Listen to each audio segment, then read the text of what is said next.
we keep preparing the girl child for an unprepared boy child, because the girl is being taught from infancy. We buy them toys, how to take care of babies, how to make the baby's hair, and all of that. We buy the boys gun, yes, gun trucks, cars, and all of that. So you're already telling the boy that you belong to the outside world, and the girl belongs to nurturing. In Buhari's word, late President Buhari's word, you The belong other to room. the other room. So if some parents know or think ahead that we can empower the boys and girls alike in underserved communities, to prevent certain things from happening in their homes. Because in Nigeria, we're quick to say, God forbid, God forbid. But there are so many homes that the children in those homes have been raped by the domestic staff. But they don't want to say it out because they're trying to save their family name. They're trying to safeguard the future of these affected children and all of that. But why don't we prevent it from happening? Last year, we had a boy called Umar. And when we came in and started, because we usually will have worksheets at the end of the class, so we give them the worksheets to take home and reminisce over what we've taught them for that day. And so it's like homework. And then we realized that Umar will always come back with the paper and nothing is on it. So when we dug further, we realized he couldn't read nor write, and he was in primary 6. And so we said, you know what, because Umar is very zealous, you can see the zeal to want to learn, very attentive, very lovable. I said to myself, we can't just let him go like that. So we had to get a lesson teacher outside of our program to teach Umar to read and write so he can be carried along. Later on, we realized that 6 other boys just on their own came up to say, they are also in the same category with Umar. So we added them to that class. And at the end of the day, Umar stood up to read one day. And the whole class erupted. Like, even the students were happy and everybody was clapping and cheering that Umar could read. But beyond that, the parents come to the classes and some of them can't even talk. They just break down and start crying. And when you're able to calm them down, they'll say, they are so happy and so grateful that they've seen tremendous changes in the life of their boys.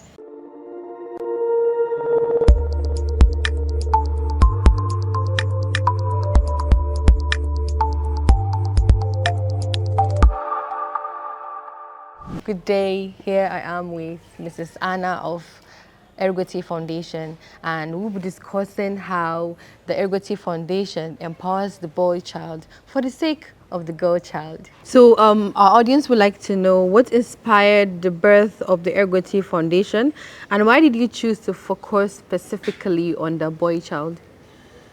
Okay, let me start with the focus. So, like I always say, world over, not just in Nigeria, world over, the focus has been on the girl child.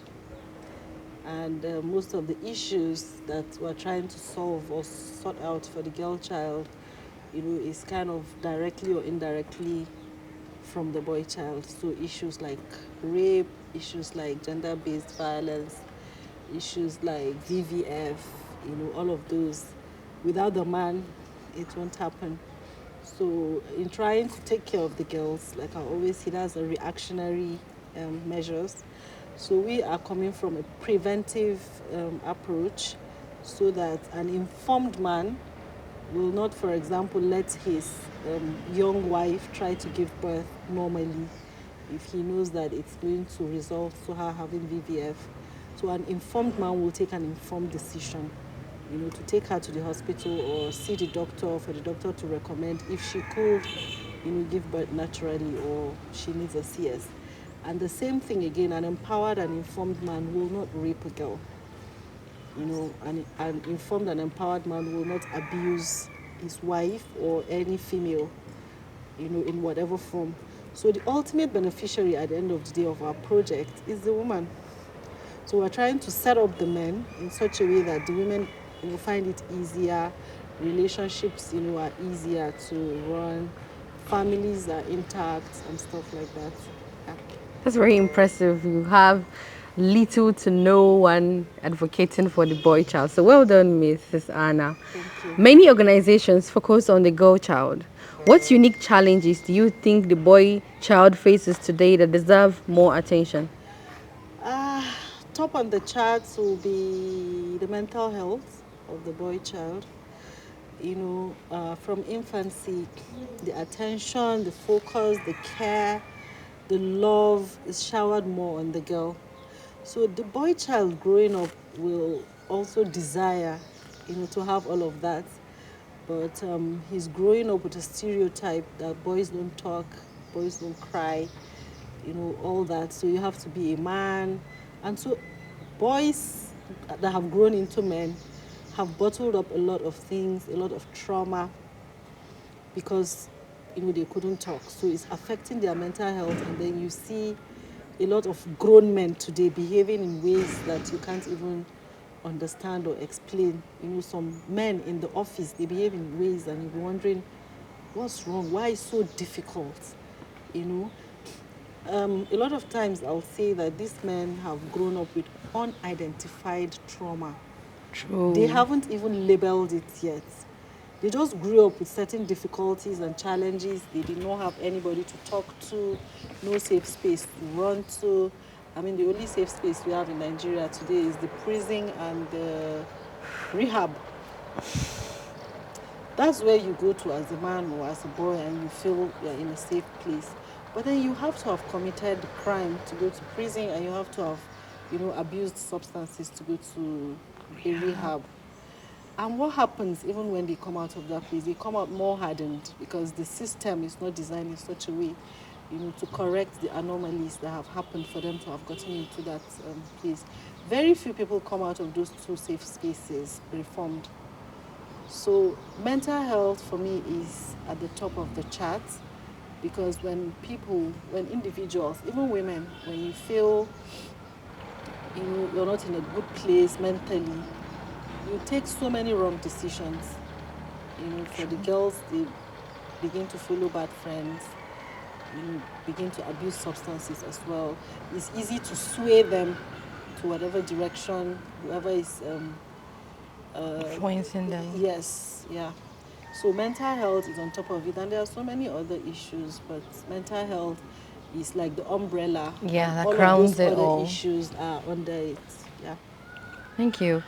Could you share some of the key programs or interventions Yargote Foundation has implemented so far? Right. So we usually, this is our second year with the boys. The foundation has been registered since 2017. Okay. And we're working with women and girls as well, but we realized we're just going around in circles, and so we decided to change trajectory. And so what we do with the boys is we spend at least 6 months with boys in underserved community. We pick a community, we go in there, do the stakeholders engagement, get the boys that require our intervention, and the plan is to teach them soft skills for 6 months. Now, we picked soft skills because I feel that's the cement that glues everything together. Every child should aspire to become whatever he wants to be. Yeah. I don't believe in boxing everybody in a corner because you go to a community, say, oh, everybody is come. We're here, so we want to teach everybody tailoring, or want to teach everybody plumbing, or want to teach everybody whatever it is, yeah? So we believe that with soft skills, you can be an excellent doctor, you can be an excellent teacher, you can be whatever it is, but you... And the world is tilting towards technology. Yes. Soft skills are those skills that are intangible and cannot be taken over by AI. Yeah. So we all need them, and so things like empathy, for example, no matter what you do, AI cannot take over that part. Yeah. We do communication, so many skills, that we teach them within 6 months. In between, we carry out the family fun fair. because part of what we teach the boys is fatherhood and family dynamics. So during the fun fair, that's where we want to break down that barrier between the boys and especially the fathers. But we invite both parents and even the siblings of the children. So we want this family bond. We want to kind of replicate what we, or not replicate, we want to carry out what we need them to replicate at home. So there should be that avenue for them to speak to their parents freely. They should be able to ask them questions where necessary. So we want even the parents, because with what we've done, we realize that even the parents need that intervention, but they don't have the time, because due to the economic situation, they have to go all out to, make ends meet.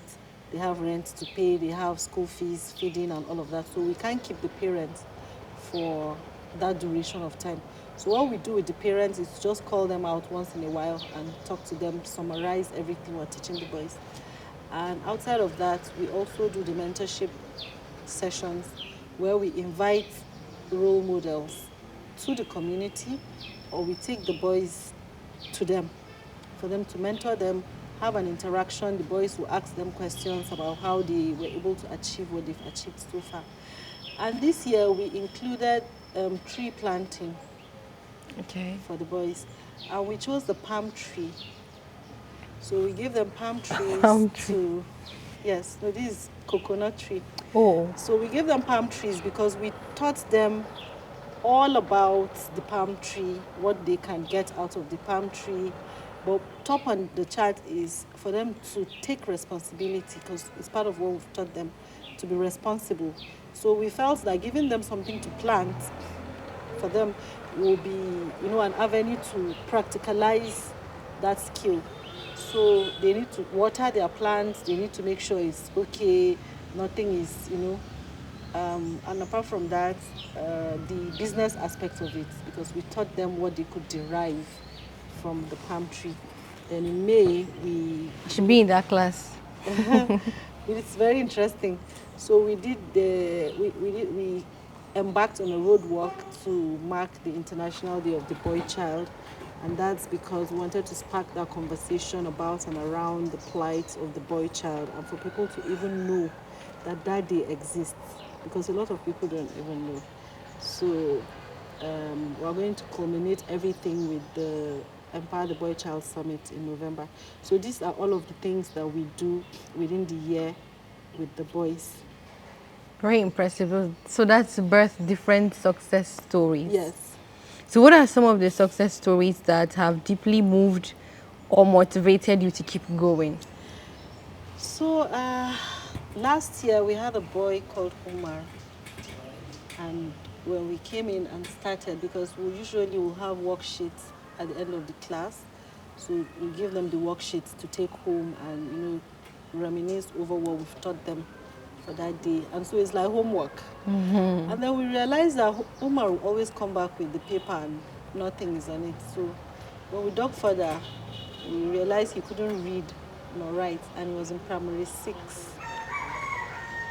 And so we said, you know what, because Umar is very zealous, you can see the zeal to want to learn, very attentive, very lovable. I said to myself, oh, we can't just let him go like that. So we had to get a lesson teacher outside of our program to teach Omar to read and write, so he can be carried along. Later on, we realized that 6 other boys just on their own came up to say, oh, they are also in the same category with Umar. So we added them to that class. And at the end of the day, Umar stood up to read one day. And the whole class erupted. Like, even the students were happy and everybody was clapping and cheering that Umar could read. But beyond that, the parents come to the classes and some of them can't even talk. They just break down and start crying. And when you're able to calm them down, you say, oh, they are so happy and so grateful that they've seen tremendous changes in the life of their boys. And so the progress we want to see might not be seen immediately, because ultimately we want these boys to become peer mentors. Yeah, they should become boys that others in the society or in the environment where they live want to be like them. And we've already seen that happening because, when we start the program, maybe after a month, you see other people coming with their children saying, oh, my neighbor's son is in this program and I saw this and that. I want my child to be part of it. So that's already a success story for me. That the neighbors are already seeing the transformation in their boys and they want the boys to, And then when you see the boys confessing to acts that the parents are not even aware of, that is a success story for me because they've been touched. They've realized that this space is safe for them to talk. Yeah. And without prompting them, they confess certain things and then we work on it and talk about it. That's nice. So what role do you think parents, schools and community should play in redefining gender balance? Everybody has a role to play, so I'll start with the mothers. Not even the parents in general. I'll start with the mothers. Mothers are the people that groom the children. So the imbalance starts from there. When the mother will let the boy, go off to play and keep the girl to domesticate her, that's already an imbalance. So I'm not saying the boy shouldn't play, but groom them equally. If you're teaching the girl how to take care of the home, teach the boy as well. When it's time to play, let all of them go out to play. So I'm not for gender equity. I'm not for gender equality. I'm for gender equity, yes. So, we keep preparing the girl child for an unprepared boy child. Because the girl is being taught from infancy. We buy them toys, how to take care of babies, how to make the baby's hair, and all of that. We buy the boys gun. Yes, gun trucks, cars, and all of that. So you're already telling the boy that you belong to the outside world and the girl belongs to nurturing. In Buhari's word, late President Buhari's word, The other room. The other room. So from that stage, that's where the balancing needs to start from.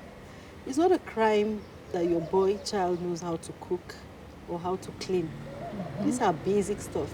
Even when he grows up and gets married and his wife is due, there are days that the wife becomes incapacitated for one reason or the other. He should be able to just fit in and act that part, So if we begin to have that balance from the home front, when you go to the school is made up of women and men.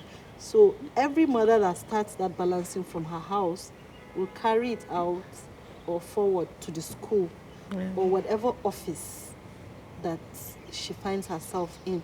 So for me, it should start from the home, then to cascade to other parts of the environment. Society. The home constitutes of the community itself. Yes. Makes sense. So, in your view, how does empowering the boy child contribute to national development and sustainable peace? Oh, super. I like that really question. Like it? Yes. So now I'll start with the burning issue in Nigeria. Banditry, kidnapping, terrorism, and whatever it is. It has so affected the national everything. Yeah. Everything as regards Nigeria is affected by these vices. And so if we empower the boy child, we will decimate the recruitment base for these vices. That's true. One. Secondly, a lot of boys today don't like going to school because they say school is scam. They want to make quick money, and so they go into advanced fee fraud. That's 419, Yahoo, and all of that. So again, if we empower the boy child, we will change that narrative, and let them know that easy come, easy go. Yes. The fast it comes, the fast it goes. And so you can't continue to do Yahoo for the rest of your life. And if you do not have it set out upstairs, even if you have the money, you wouldn't know what to do with it. And before you know it, it's gone down the drain and you're back to square one as you grow. So that's another part because it also affects national development.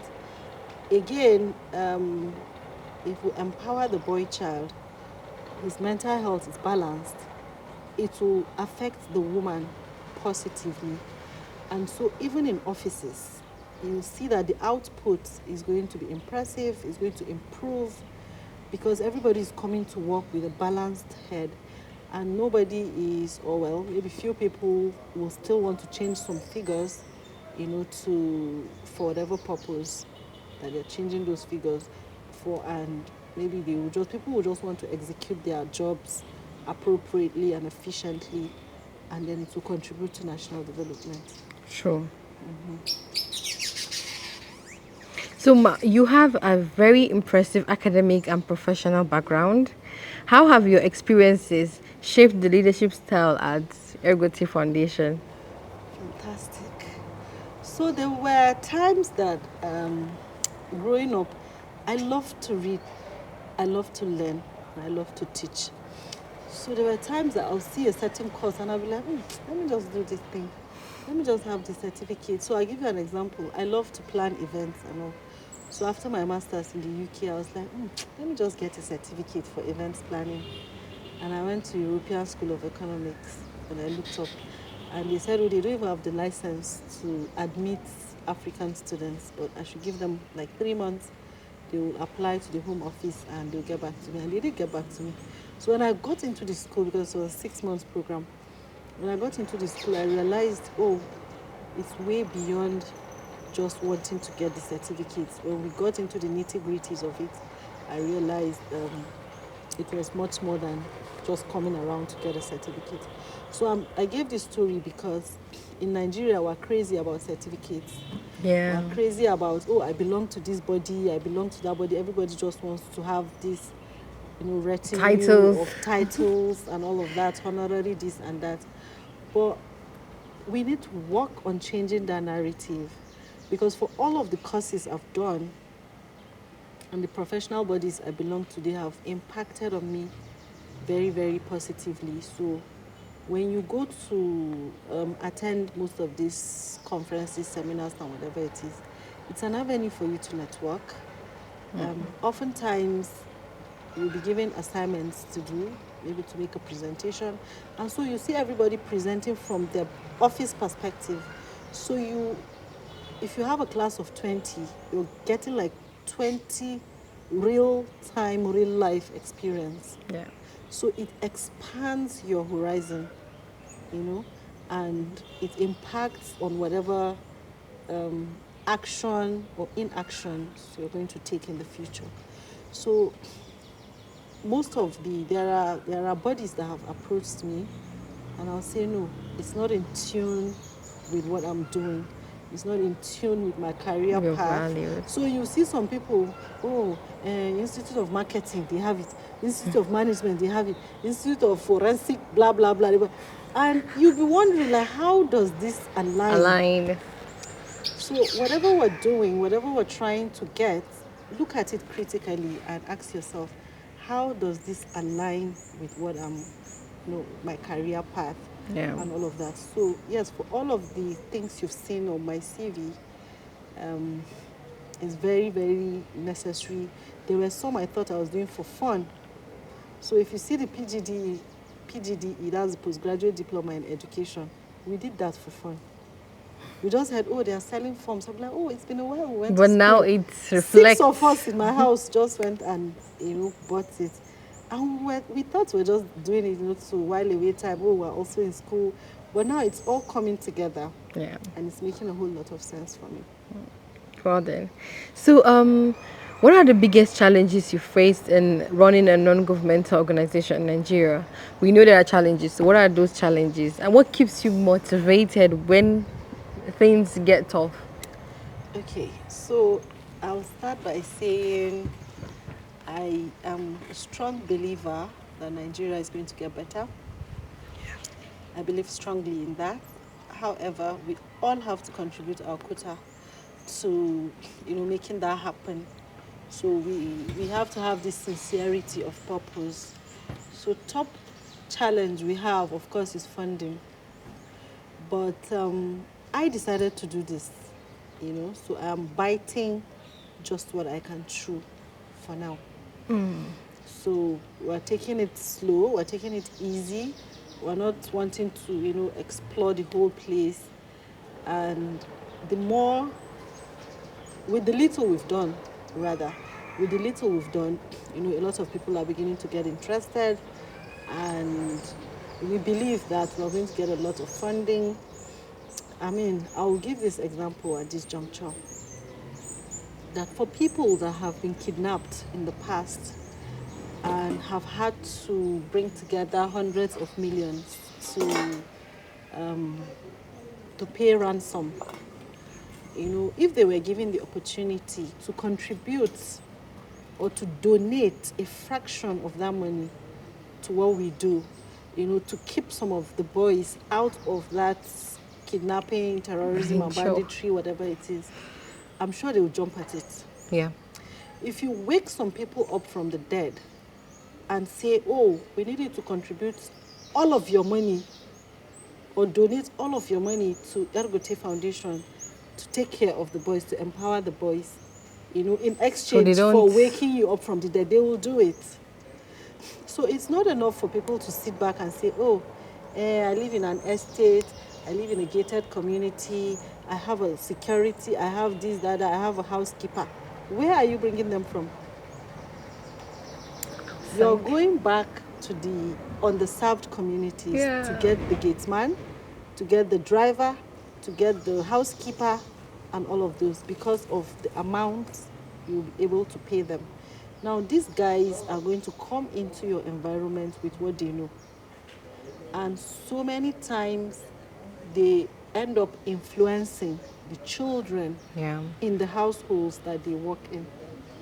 So if some parents know or think ahead that we can empower the boys and the girls alike in underserved communities to prevent certain things from happening in their homes. Because in Nigeria, we're quick to say, God forbid, God forbid.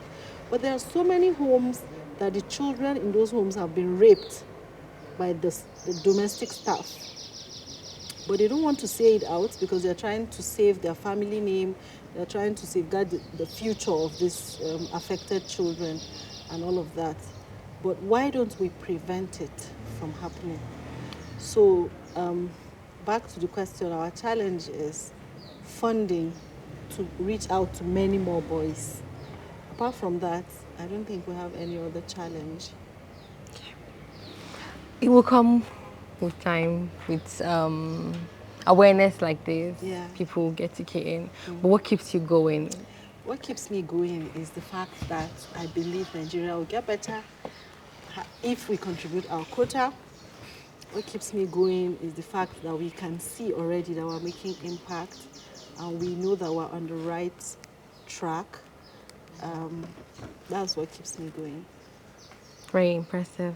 So for the future, what are your next big goals for Yargote Foundation in like the next 5 years? We have, even before 5 years, we want to build a safe space for the boy child. We want to build a safe space where boys can come in, and we're going to have the crying room. You can go in there and scream and cry and pour out your mind. There'll be counselors to talk to you. Because we have to change the narrative. You see a lot of young people take their lives because they feel they don't have anybody to talk to. You see a lot of young boys becoming rebellious because they feel that nobody is listening to them, nobody understands them. That's a very big issue. So in the safe space, we'll have all of those opportunities for you to talk, to cry, to wail, and somebody will be there to listen to you. And then, of course, we're going to keep some boys, like the boys we keep for 6 months, we're going to put them in the safe space for a shorter time because we believe that with the safe space, we have more time with them, so we don't have to keep them for that long. So, yeah, during the summit, we're going to launch the appeal fund for that. Okay. Yeah, so that should come even before 5 years. That's very nice. Do you plan to collaborate with government agencies, schools, or international partners to scale your impact? As much as are ready to partner with us, we're ready to partner with them. Yeah. Okay. How can young people or volunteers get involved in supporting your mission? Okay, so everybody that wants to volunteer or support can simply go to our website. We'll write it on the caption, yeah? Okay. Yeah. So, finally, what message would you give to Nigerian parents about raising emotionally balanced and responsible boys? So for parents, I'll start by saying they need to be self-aware. A lot of us in Nigeria are not self-aware. Without that, you can hardly balance other things. Without being self-aware, it's easy to tell the children what to do, give them instructions of what to do, while you yourself are doing something else. The self-aware person will know that it is teaching by example. The self-aware person will know a whole lot of things that they need to do, to get their children and put them in check. A self-aware parent will not do so many things. I mean, if I start to get in there, it's a whole lot. Yeah. Self-awareness is such a broad topic. So I always will tell people, go and read about it. Read about self-awareness and relationships, self-awareness and family, self-awareness and finance, self-awareness and health. Self-awareness, is encompassing everything. So I tell people, just take your time, read about it, and I always get people call me back to say, oh, I read about it. It said this and that. And it boosts your confidence even as an individual when you're self-aware. And that's why a lot of times people don't understand or they can't differentiate between the difference between arrogance and assertiveness. When you're self-aware, you become so very much assertive. But in Nigeria, because a lot of people don't even know that word, oh, she's arrogant, he's arrogant, he talks too much, you're just standing up for yourself because you know better. Yeah. So that's my message to everybody listening to us or watching us, not just parents. Everybody needs to be self-aware. When you're self-aware, you'll be considerate, you behave well. So, to end this, you have any message for boys, girls, anybody, government? Have anything to say? To the government, we all need to sit up. Government is constituted by humans, right? There's nothing called government. It's all us. So to us in government, let's be self-aware. Self-awareness will teach us a whole lot, and I believe that there are people watching us that will change in the way they behave. And to everybody, it's the same message. Be self-aware, be considerate, have empathy. Apply empathy in most of the things. So, if you do. could carve out a ministry for this, your initiative, does it fall under Ministry of Women Affairs or Ministry of Humanitarian Initiative? I think in the long run, a ministry should be created. For the boy child? There should be a balance. Ministry of Gender Affairs or something like that. Yeah. So you don't have to say you are having Ministry of Women Affairs different Ministry of Men Affairs. It could be, just be one entity of different sectors. With different sectors. So it could be a Ministry of Gender Affairs. True. Yeah. Well, we look forward to that. Our viewers, you've heard from Mrs. Anna, the founder of Yargote Foundation, and how her initiatives tend to empower the boy child for the sake of the girl child. Yeah. To end all of our interviews, we do the national pledge. So do you mind in the national pledge? Do I have to do that? You don't have to put your hand what? Just say the national pledge because yes. I pledge to Nigeria, my country, to be faithful, loyal, and honest, to serve Nigeria with all my strength, to defend her unity and uphold her honor and glory. So help me God. Amen.